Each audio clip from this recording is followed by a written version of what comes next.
Apuração nova nesse domingo aqui na CNN Brasil, em convenção nacional do partido hoje de manhã, o Podemos convidou o senador Álvaro Dias a se lançar candidato do partido à sucessão ao Palácio do Planalto. Essa apuração minha com Gustavo Uribe, que já aparece aí na telinha, e vai trazer mais detalhes, né, Uribe? Porque surpreendeu até mesmo o senador. A política brasileira está com mais reviravoltas que novela da Janet Claire, de tantas coisas que têm acontecido. Agora o Podemos, na Convenção Nacional Partidária, convida Álvaro Dias, senador do Podemos pelo Paraná, a ser candidato à sucessão presidencial. O evento está acontecendo agora, com discursos agora, mas a CNN conseguiu rapidamente falar com o Álvaro Dias aqui no WhatsApp, enquanto ocorre o evento. Como ele descreveu este convite? Foi inesperado.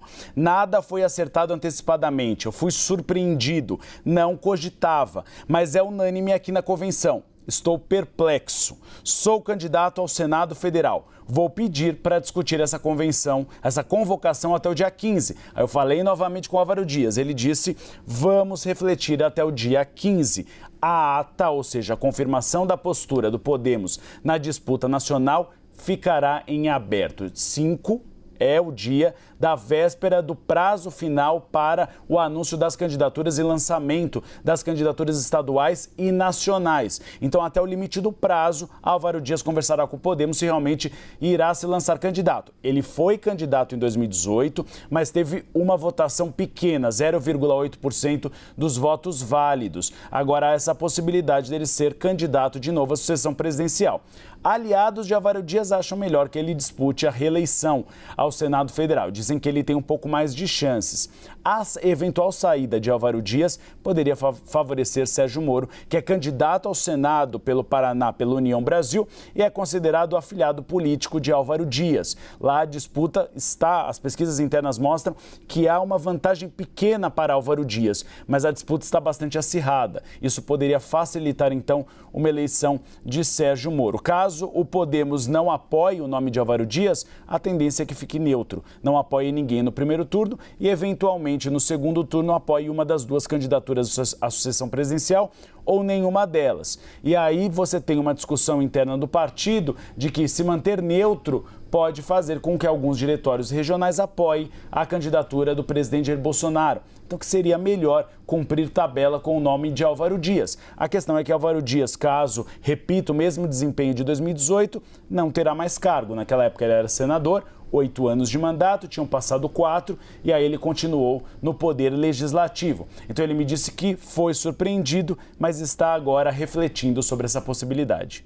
Uribe, esse é um ponto importante, ou seja, um nome que entraria só agora e, como você disse, teve uma votação pouco interessante na última eleição. O que é que isso agregaria, tanto para o partido quanto para o Álvaro Dias? E você falou em dia 15, as convenções vão até o dia 5, essa data do dia 15 significa exatamente o quê? Registro de candidatura, me desculpe. Até o dia 5, então, é o lançamento dos nomes para a disputa presidencial, as convenções partidárias. Aí no dia 15 é o registro oficial das candidaturas no Tribunal Superior Eleitoral. Erro meu aqui. Qual é a ideia, então, de Álvaro Dias? Álvaro Dias, na verdade, acabaria ajudando o Podemos, porque o Podemos é um partido que aí estava meio dividido. É um partido de centro-direita, foi muito favorável à Operação Lava Jato. É quase improvável, é muito impossível apoiar uma eventual candidatura do ex-presidente Luiz Inácio Lula da Silva, mas uma candidatura de Jair Bolsonaro, você tem alas do Podemos que apoiam. Então é um cenário bastante instável para o partido. Álvaro Dias, como candidato à sucessão presidencial, cumpriria a tabela nesse sentido. Evitaria que grande parte do partido apoiasse a candidatura de Jair Bolsonaro.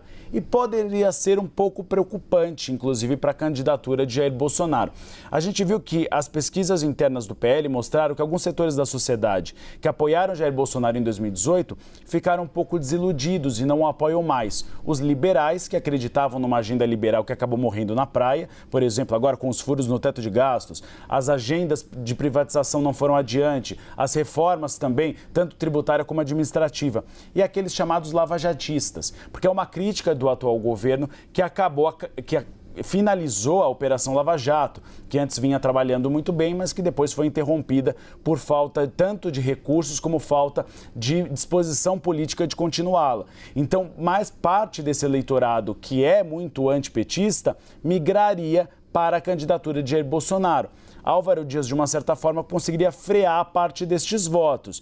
Mas aí não há também uma grande expectativa de que ele conseguiria frear muito, porque em 2018 ele já mostrou um desempenho que não é muito bom. Mas há essa possibilidade. Podemos fez o convite e ele me disse, a mim e a Tainá Farfã, que até o dia 5 ele toma uma decisão. Uribe, e quem pode acabar comemorando ainda aqui internamente, dependendo da decisão de Álvaro Dias, é Sérgio Moro, né? Que é uma figura importante também nessa reconfiguração ali no Estado e nessa corrida eleitoral. O que pode acontecer? Traz um pouquinho de como é que fica ele nesse cenário. O caminho fica livre, porque ele é considerado um dos favoritos na disputa para o Paraná, só que ele estava atrás um pouco nas pesquisas internas em relação ao Álvaro Dias, que disputa a reeleição. Então ficaria mais fácil para que Sérgio Moro seja eleito senador da República pela União Brasil do Paraná. A questão é que aí a gente vai para o outro lado, União Brasil. União Brasil, Luciano Bivar, foi uma informação antecipada ontem, de madrugada, porque ela está sempre ligada a Thais Arbex, deu a informação de que ele vai anunciar a desistência hoje. E isso está programado para a Convenção Partidária de Pernambuco, agora às 14h15 horas. E aí, Luciano Bivar, nos bastidores, diz que não quer a neutralidade do partido que é conhecido como Tio Patinhas do Congresso Nacional, maior acesso a fundo partidário eleitoral e tempo de televisão, que quer lançar um nome à sucessão presidencial. E aí, nos bastidores, há nomes do antigo PSL, que acabou se juntando com o DEM para formar a União Brasil, que defende que Sérgio Moro seja candidato à sucessão presidencial. Mas Sérgio Moro, nos bastidores, tem resistido muito e o próprio DEM, partido, por exemplo, do candidato ao governo baiano Assemineto, tem uma resistência imensa a uma candidatura à sucessão presidencial de Sérgio Moro. Então a tendência é que o partido, de fato, fique neutro. Mas agora você tem um caminho mais fácil para Sérgio Moro na disputa ao Senado pelo Paraná. Sérgio Moro, que primeiro ia ser candidato ao Senado em São Paulo, o Tribunal Regional Eleitoral de São Paulo acabou impedindo a migração do domicílio eleitoral dele.